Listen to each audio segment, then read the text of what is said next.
Greatest NBA comeback ever. Grabe yung nangyari mga idol. Nauna nga mag-angas si Victor Wembanyama. Lungkot na sana ang crowd ng New York Knicks. Napasayaw pa si Taylor Swift. Eto na nga Game 4 ng NBA Finals. Knicks versus San Antonio Spurs. Grabe yung ground na nako-cover ni Victor Wembanyama sa depensa. Pero pinagtrabaho kagad siya ni Karl Anthony Towns. Driving floater for Cat. At eto pa, nakapag-draw kagad ng foul si Towns kay Victor Wembanyama. 1 minute into the game, nag-challenge kaagad ang San Antonio Spurs. Iniiwasan nilang malagay sa foul trouble ang kanilang superstar. At successful naman ang naging challenge ng San Antonio Spurs. Call overturned foul kay Cat.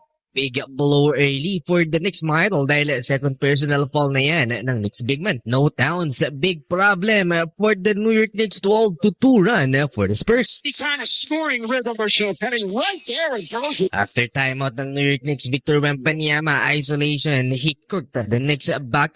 Big man, a great pump fake and stepping through the defense of the Knicks. Maging lucky charm nga kaya ulit ng New York Knicks itong si Taylor Swift na nasa arena dito sa Game 4. Mainit outside the arc ang San Antonio Spurs at umabot pa ng 12 ang lamang nila. Perfect 3 out of 3 sa field si Devin Vassell at lahat ng yan na ay nanggaling sa perimeter.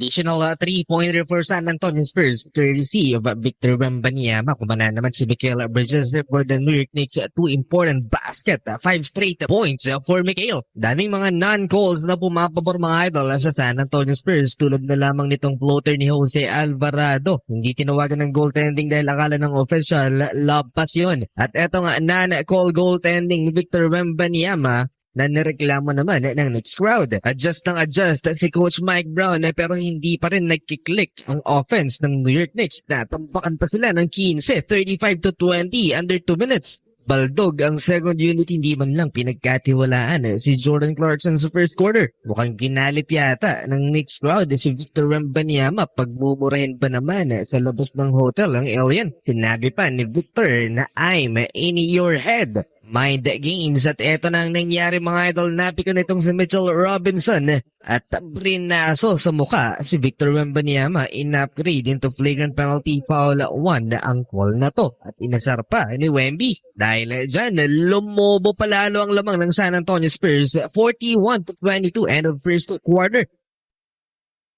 Tuloy ang kamalasan ng Knicks mile 3-pointer ni De'Aaron Fox at finaul ni Jose Alvarado si Victor Wembanyama. Hinawakan sa paa, tinake down na para bang wrestling ang laban. Review pa for potential flagrant foul pero common foul lang. 4-point play pa rin sa Spurs. Still in control ang San Antonio Spurs. Patuloy ang pag-ulan ng 3. Dahil sa alat ng second unit ng New York Knicks, no choice si Coach Mike Brown kundi ipasok si Jordan Clarkson. Basket for JC pero agad namang may counter. San Antonio Spurs alley-oop slam dunk for Carter Bryant. Di naman na nagtagal sa court si Jordan Clarkson at inilabas din ni Coach Mike Brown halfway through the second quarter. Better performance naman for Jalen Bronson. Back-to-back field goal for him. Pero agad na ipinasok si Victor Wembanyama para hindi makaporma ang New York Knicks.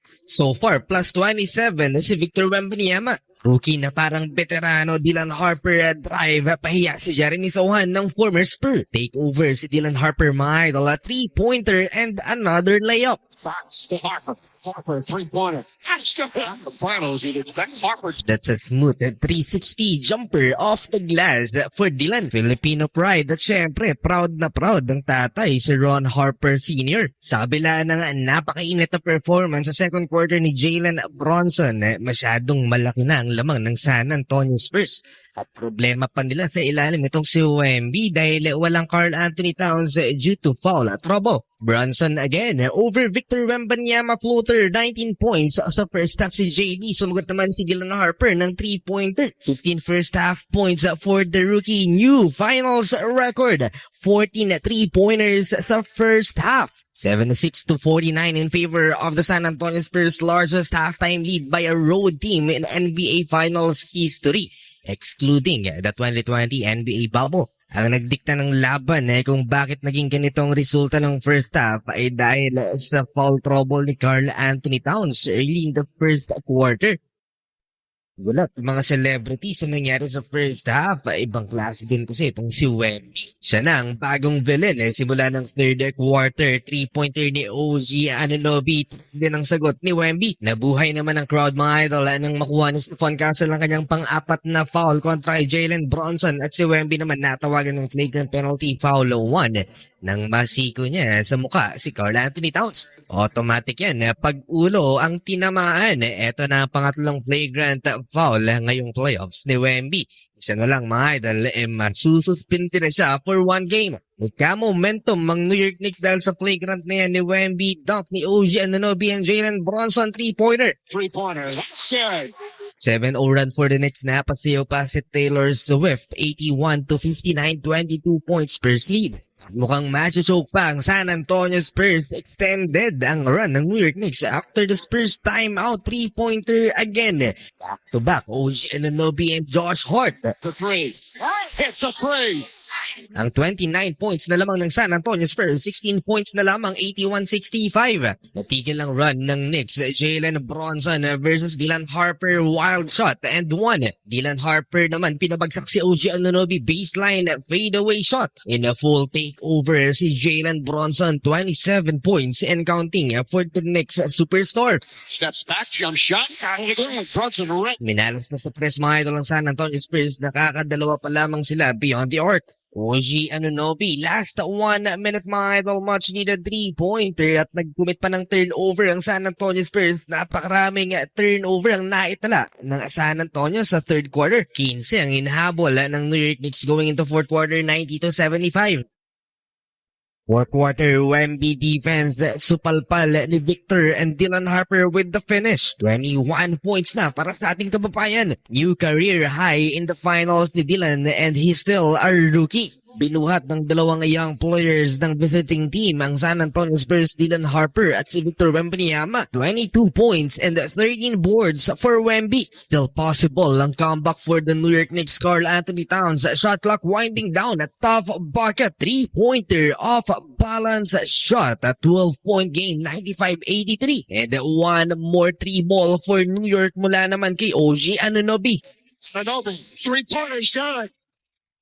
Great pressure ang ina-apply ng New York Knicks mga idol. Halfway through the fourth quarter, nag-commit sila ng turnover steal ni OG Anunoby and Karl Anthony Towns over Wemby. 9-point game from 29 points per lead. 5-minute mark ng fourth quarter, Jalen Bronson, a finger roll layup, 7-point game, 99-92. Nagsisibaldugan ang San Antonio Spurs, idagdag mo pa mga turnovers nila. And OG Anunoby with the 3-pointer, 31 points na rin. 4-point game, 2 possession na lang yan. Corner three, Anunoby. Bang! 4-point game. 20-4 run for the last 5 minutes. Choke malala ang San Antonio Spurs. Talagang no big lead is save, pero eto ang sagot ng San Antonio Spurs. 3-pointer ni De'Aaron Fox at jump shot ni Wemby down the stretch. Pero still fighting ang New York Knicks mga idol. Jose Alvarado, 3-pointer, 2-possession game again, 104-100. And another one, Jalen Bronson, 3-pointer, 1-point game na lamang, 104-103. Back at 5. Brunson fires up a three. And for the lead, sayang to mga idol, steal ni Josh Hart pero nagmintis siya ng wide open layup. Last 2 minutes mga idol, Victor Wembanyama sa free throw line nagmintis ng dalawa. Crucial yun for Wemby. And for the lead, eto na, Jalen Bronson. Goes up, floaters up. It's good. And 1 minute left mga idol, a crucial turnover din for Stephon Castle, bola ng New York Knicks. 30 seconds left mga idol, big foul by Josh Hart, 2 free throws for Stephon Castle. Pasok pareho ang free throws mga idol, 106-105, balik sa Spurs ang lamang. 16 seconds left mga idol, nagmintis si Jalen Bronson. Bola ng San Antonio Spurs, De'Aaron Fox, supalpal ni OG Anunoby, may pag-asa pa ang New York Knicks at eto ang nangyari. OG Anunoby for the win, panalo ang New York Knicks. He gets it, fires up a three.